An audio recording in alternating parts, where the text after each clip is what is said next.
నమస్తే, welcome to NSR news. ఈరోజు గురు పౌర్ణమి సందర్భంగా మనమైతే ములుగు రోడ్లో ఉన్నటువంటి దత్తా క్షేత్రం దగ్గరికి అయితే వచ్చేసాము. మరి ఈ ఆలయంలో గురు పౌర్ణమి సందర్భంగా ఎలాంటి పూజలు నిర్వహిస్తారు, ఇలాంటి మరెన్నో విషయాలని మనం అడిగి తెలుసుకుందాం. ప్రస్తుతం మనతో ఆలయం యొక్క ప్రధాన అర్చకులు గోపి శర్మ గారు ఇప్పుడు మనతో ఉన్నారు. అయ్యగారు నమస్తే. నమస్కారం అమ్మ, జయ గురుదత్త. ఈరోజు గురు పౌర్ణమి సందర్భంగా స్వామివారికి ఎటువంటి పూజలు నిర్వహించారు? గురు బ్రహ్మ గురు విష్ణు గురుదేవో మహేశ్వర గురు సాక్షాత్ పరబ్రహ్మ తస్మై శ్రీ గణపతి సచ్చిదానంద సందేవతాభ్యో నమః. గురు బ్రహ్మ గురు విష్ణు గురుదేవో మహేశ్వర గురు సాక్షాత్ పరబ్రహ్మ తస్మై శ్రీ సకల దేవాత్మక స్వరూప త్రయస్త్రింశత్ కులదేవతా శ్రీ దత్త విజయానంద తీర్థస్వం దేవతాభ్యో నమః. శ్రీపాద శ్రీవల్లభ నృసింహ సరస్వతి శ్రీ గురు దత్తాత్రేయాయ నమః. గురు పౌర్ణమి ఈరోజు వ్యాస పౌర్ణమి అని చెప్పేసుకుని మనంతా భారతదేశంలో సనాతన సాంప్రదాయం నుండి వచ్చే విధానము. ఆ వ్యాస పౌర్ణమి మనం చాలా ఘనంగా జరుపుకుంటాము. చిన్నతనంలో మన సరస్వతి శిశు మందిర్లో చదివినప్పుడు వెనకట్లో గురుకులాలని బాగా ఉండేది.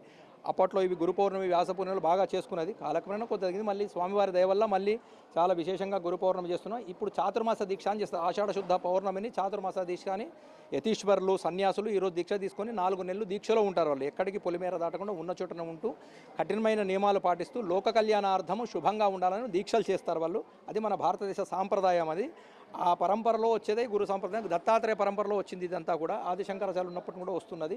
ఈరోజు మన ఆలయంలో నిర్వహించిన కార్యక్రమం ఉదయం 4 గంటలకు మంగళ స్నానంతో దేవాలయం తీసి మంగళ స్నానంతో ప్రారంభమైంది కార్యక్రమాలు.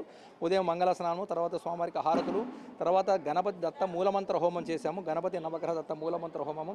తర్వాత స్వామివారికి 9 నుండి అందరి భక్తులందరితో కూడా వచ్చిన వాళ్ళందరూ కూడా ఉత్సవమూర్తికి విశేషమైన తైలాభిషేకం చేయించాము. ఈతి బాధలు పోయేందుకు, కష్టాలు అన్నీ కూడా దూరం అయ్యేందుకు దత్తాత్రేయ తైలాభిషేకం చేసుకుంటారు. తైలం అంటే నువ్వులను చేసేది. అది ఆ నువ్వులతో చేసుకుంటారు. అందరూ చాలామంది భక్తులు ఇంత వర్షంలో కూడా ఎరతెరిపి లేకుండా కొట్టిన వర్షంలో కూడా చాలామంది భక్తులు వచ్చి స్వామివారి దర్శనం చేసుకొని తైలాభిషేకం చేసుకున్నారు. ఇంతసేపు వరకు కూడా చాలా ఓపికగా కూర్చున్నారు. స్వామివారి అనుగ్రహం అందరిపైన కూడా గురుకృప ఉంటుంది. ఈ రోజు అంతా కూడా ఎప్పటికీ వాళ్ళకు, వాళ్ళ కుటుంబాలకు, పిల్లలకంతా కూడా దీనివల్ల ధర్మము నిలబడుతుంది, సద్బుద్ధి కలుగుతుంది. మనుషులందరూ కూడా గురు పూర్ణిమ ఉత్సవాలు చేసుకున్న దానివల్ల సద్బుద్ధి, జ్ఞానము కలుగుతుంది. భిక్షాం దేహి చ పార్వతి అని చెప్పేసి అప్పుడు ఆదిశంకరాచార్యులు కాశీకి పోయినప్పుడు అమ్మవారిని వేడుకున్నారు. మనందరం కూడా నాకు డబ్బు కావాలి, బంగారం కావాలంటే ఆదిశంకరాచార్యులు మాత్రం అడిగింది జ్ఞానభిక్షను పెట్టమని అడిగారు. గురు పౌర్ణమి విశేషం ఏంటంటే జ్ఞానభిక్షను కోరుకోవాలి. జ్ఞానభిక్ష కోరుకునేది ఉంటే, జ్ఞానం వచ్చేది ఉంటే మనకి ఇంకేం అవసరం, అంత ఆనందమే ఉంటుంది. మళ్ళీ జన్మరాహిత్యం కూడా జరుగుతుంది. దానివల్ల ఆ స్థితికి వెళ్ళాలి. అది ఈ ప్రయత్నం మనం చేసేది. గురువును ఆరాధించడం ఆ ప్రయత్నం ఇదంతా కూడా మనం చేసేది. గురువు అనుగ్రహం ఉంటే సకల దేవతల అనుగ్రహం ఉన్నట్టే. గురువు అనుగ్రహం నిత్యం గురువు అనుగ్రహం కోసమే పాటుపడాలి. తర్వాత గురుపాదుకా పూజ చేశాము ఈరోజు. అందరు భక్తులతో కూడా పాదుకా పూజకు చేయించాము. తర్వాత మూలమూర్తికి మహాన్యాసపూర్వక రుద్రాభిషేకంతో అభిషేకం చేశాము. సుగంధ తైలాభిషేకం చేశాము. వచ్చిన భక్తులకు కూడా మహామంగళహారతులు ఇచ్చి స్వామివారికి మహామంగళహారతులు ఇచ్చి స్వామివారిని దర్శింపజేశాము. తర్వాత తీర్థప్రసాద వితరణ జరిగింది. వచ్చిన భక్తులందరూ కూడా అన్నప్రసాద వితరణ కూడా జరిగింది. ప్రతి ఆదివారం ఇలాగే తైలాభిషేకం జరుగుతుంది. ఇదే విధానంలో ఆదివారం కూడా జరుగుతుంది. ఒక గురు పూర్ణిమని కాదు, ప్రతి ఆదివారం కూడా తైలాభిషేకం జరుగుతుంది. భక్తులందరూ కూడా పాల్గొంటారు. ఏకైక దేవాలయం దత్తక్షేత్రము ఇక్కడ ఉన్న మన తెలంగాణలో కూర్చున్న దత్తుడు. అన్ని చోట్ల కూడా దత్తాత్రేయ స్వామి నిలబడి ఉంటారు. స్మర్తృగామి సనోబతు అని అంటారు. అంటే మీరు పిలిచిన మాత్రం చేతనే నేను మీ దగ్గరికి వస్తా అంటాడు గురువు. మనం ఒక అడుగు ఆయన మనం వేస్తే ఆయన 100 అడుగులు మన ముందుకు వేస్తాడు. అది గురుతత్వం. అది ఆ గురుతత్వము మనకు అర్థమైన రోజు మన జీవితాలు ధన్యమవుతుంది. దేశం కూడా సుభిక్షంగా ఉంటుంది. సకాలంలో పంటలు పండుతాయి. చాలా ఆనందదాయకంగా కరువు కాటకాలు లేకుండా నిత్యము గురునామ స్మరణతో కూడా భక్తులందరూ కూడా ప్రపంచం అంతా కూడా సుఖశాంతులతో ఉండే ప్రక్రియ ఇదంతా కూడా. జయ గురుదత్త, శ్రీ గురుదత్త. అయ్యగారు, అసలు ఈ దత్తాక్షేత్రం ఎప్పుడు స్థాపించబడింది, మరియు ఈ ఆలయానికి ఏమైనా చరిత్ర ఏమైనా ఉందా? దత్తక్షేత్రము ఇది సుమారుగా ఒక 15-20 సంవత్సరాల నుండి ప్రారంభమైంది. ముందట ఈ పాదుకలను చూపించండి. ముందు ఆ పాదుకలు ఉండేది. ఆ పాదుకలతో ఇంత పెద్ద దేవాలయం నిర్మాణమైంది. ఆ పాదుకలు అగస్త్య రేఖతో కూడుకున్నటువంటి పాదుకలు. అంటే అంతకుముందు ప్రతి పౌర్ణమి రోజు కూడా అంతకు పూర్వకాలం అంటే ఒక 20 సంవత్సరాల క్రితం కూడా చాలామంది భక్తులు ఇక్కడ ఏమి ఉండకపోయేది. ఒక పాదుకలు మాత్రమే ఉండి చుట్టూ మొత్తం అడవిలాగా ఉండేది. ఇదంతా కూడా నా ఎత్తుగా చెట్లు అంతా పెరిగి ఉండేది. మనుషుల పాదుకలు అయినట్టుగా మెత్తగా ఉండేది. దానిపైన అగస్త్య రేఖలతో కూడుకున్న పాదుకలు అన్నట్టు అవి. మనిషి పాదుకలు ఎలా ఉంటే అంత మెత్తగా ఉండేది ఆ పాదుకలు. దానికి మేము అప్పుడు అభిషేకాలు చేసినప్పుడు సర్పం కూడా చుట్టుకుని ఉండేది. అది పోయేంతసేపు వరకు కూడా మేము అభిషేకాలు చేయకుండా ఆగేది. దర్శనం చేసుకుని పోయినాక అభిషేకాలు చేసుకుని అంత పాదుకలతో ఇంత పెద్ద దేవాలయం నిర్మాణం. ఈ దేవాలయం కోసం స్వామివారు ఈ చుట్టుపక్కల ఉన్న చాలా ప్రాంతాలను చూశారు ఆలయ నిర్మాణం కోసము.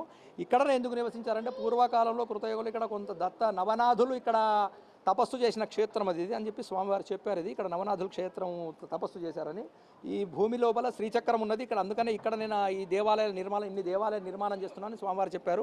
అప్పుడు ఈ ప్రతిష్ట అయ్యేప్పుడు అప్పుడు మన కాలం పోయింది, దగ్గర 7 సంవత్సరాల కాలం ఏమైపోయింది, మేలో జరిగింది. ఇది అప్పుడు మేలో అక్షయ తృతీయ రోజు జరిగింది, ఇది 20 సంవత్సరాల క్రితము. ఆ రోజు బాగా ఎండలుండే కరవంత పోయింది. స్వామివారి కుంభాభిషేకం చేసేప్పుడు ఒక 2 గరుడ పక్షులు పైన ఆలయం పైన తిరుగుతుంటే అప్పుడు స్వామివారి అభిషేకం చేస్తే కుండపోతక వర్షాలు వచ్చి కరువు మొత్తం పోయింది. అది మీరు అవధూత దత్తపీఠ మన వీడియోలు కూడా ఉన్నాయి, ఆ వీడియోలు కూడా చూడొచ్చు మీరు. అది జయ గురుదత్త, అది స్వామివారి మహత్యం. అది ప్రత్యేక రోజు అంటూ ఏమైనా రోజు ఉంటుందా గారు? నాకు తెలిసి చెప్పాలంటే జనరల్గా సోమవారం, మంగళవారం, బుధవారం అని చెప్పి ప్రత్యేక రోజు అంటారు. ఏ రోజైతే దైవనామ స్మరణ చేసి ఏ రోజైతే దేవుని దర్శనం చేసుకుని దైవనామ స్మరణ చేస్తారో అదే ప్రత్యేకమైన రోజు మనిషికి. అది శాస్త్రం చెప్పింది. మనకు కుదర కాబట్టి ఒక నిర్ణయం విధానం ఏర్పాటు చేసుకున్నాం. సోమవారం శివుని చూడాలంటే మంగళవారం చూడొద్దా అని కాదు, వాళ్ళకి ఆ సోమవారం ఉంటారు అని చెప్పేసి ప్రతిరోజు దైవనామస్మరణ చేయడం, ప్రతిరోజు కూడా దేవతా దర్శనం చేయడమే ఉత్తమమైన రోజు. ఆదివారం చాలామంది భక్తులు వస్తారు ఇక్కడికి.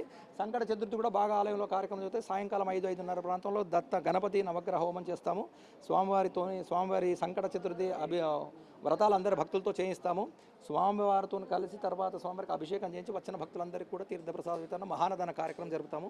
ప్రతి అమావాస్య రోజు కూడా సాయంకాలము 5:30-6 గంటలకు మహాలక్ష్మి హోమం నిర్వహించి అమ్మవారికి అభిషేకం చేసి ధనలక్ష్మి పూజ చేస్తాము. శ్రీచక్రార్చన చేసి ధనలక్ష్మి పూజ చేస్తాము. ఎవరికి కూడా ఈతి బాధలు లేకుండా, ఆర్థిక బాధలు, రుణ బాధలు లేకుండా అమ్మవారికి అభిషేకం చేసినట్టు, అర్చన చేసినట్టు రూపాయి కాయిన్లు భక్తులకు ఇస్తారు. అది దానివల్ల వాళ్ళకి ఆర్థిక బాధలు, ఈతి బాధలు ఏం లేకుండా అన్ని ధన సమృద్ధిగా ఉంటారని చెప్పేసి ఒక ప్రతీతి. అది ఆ విధానంగా అక్కడ కార్యక్రమం నడుస్తున్నాయి. ప్రతి మాస శివరాత్రి రోజు సదాశివ సచ్చిదానంద స్వామివారికి మహాన్యాసపూర్వక రుద్రాభిషేకం చేస్తాం. ప్రతి మాస శివరాత్రి సాయంకాలం మేర. ప్రతి పౌర్ణమికి దత్త హోమం ఉదయం 9:30కు చేస్తాము. ఆలయంలో జరిగే కార్యక్రమాలు ఇవి. తర్వాత ప్రతి శనివారం ఆంజనేయ స్వామి మధ్వాభిషేకం చేస్తాము. ఉదయం 9-9:30 ప్రాంతంలో మధ్వాభిషేకం అంటే తేనెతో స్వామివారికి అభిషేకం చేస్తారు. తేనెతో చేసుకునేది ఉంటే అందరికీ కూడా చాలా చక్కనైన గొంతు వస్తుంది, సంగీత సాహిత్య అభిలాషలలో బాగా పెరుగుతుందని చెప్పి శాస్త్రం చెప్తూ ఉంటుందమ్మా. జయ గురుదత్త, శ్రీ గురుదత్త అమ్మ. అంటే ఒకవేళ వర్షం పడితేనే ఇంతమంది భక్తులు ఇచ్చేసారు ఆలయానికి. దాదాపుగా ఎంతమంది వచ్చారు ఇప్పుడు?